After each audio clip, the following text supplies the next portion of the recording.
Killer B once again. I'm not bad. Yep, big form. Yep, raspy.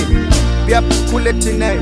Zvinhu zvikawoma usamira kushanda.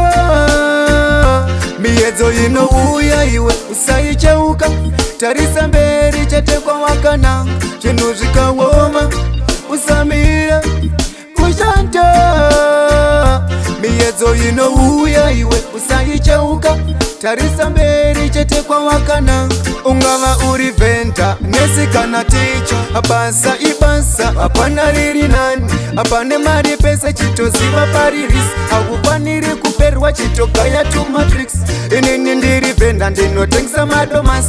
Kunyangwe mukaseka pati mari ndinotora. Ende andimbomira ibasa rangu ezilongu ezimuri yangu ichidya ichiguta. Zvinhu zvikawoma usamira kushanda. Miedzo inouya iwe usaicheuka. Tarisa mberi chatekwa wakananga. Zvinhu zvikawoma usamira kushanda.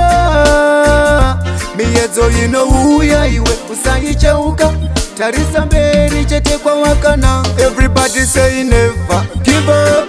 Everybody say never give up. Everybody say never give up. Tiri pasi asi tinozvisimudza. Mumwe kuto prefeya kugadzira mugoti. Ipfungwa dzatoshanda kuti mari ibatike. Mari aiuye hama yangu wakagara. Mabasa anoshoreka ndo anobhadhara. Saka zvinhu zvikawoma usamira kushanda. Miedzo inouya iwe usaicheuka. Tarisa mberi chatekwa wakananga. Zvinhu zvikawoma usamira kushanda. Miedzo inouya iwe usaicheuka. Tarisa mberi chatekwa wakananga. Ungava uri venda nesi kana ticha. Basa ibasa hapana riri nani. Hapane mari pesa chitoziva paririsi. Hakufaniri kuperwa chitogaya tu matrix.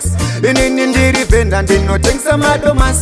Kunyangwe mukaseka pati mari ndinotora. Ende andimbomira ibasa rangu ezilongu ezimuri yangu ichidya ichiguta. Zvinhu zvikawoma usamira kushanda. Miedzo inouya iwe usaicheuka. Tarisa mberi chatekwa wakananga. Zvinhu zvikawoma usamira kushanda. Miedzo inouya iwe usaicheuka. Tarisa mberi chatekwa wakananga. Everybody say never give up. Everybody say never give up. Everybody say never give up.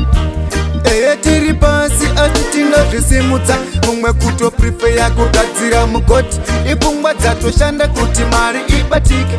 Mari aiuye hama yangu wakagara. Mabasa anoshoreka ndo anobhadhara. Saka zvinhu zvikawoma usamira kushanda.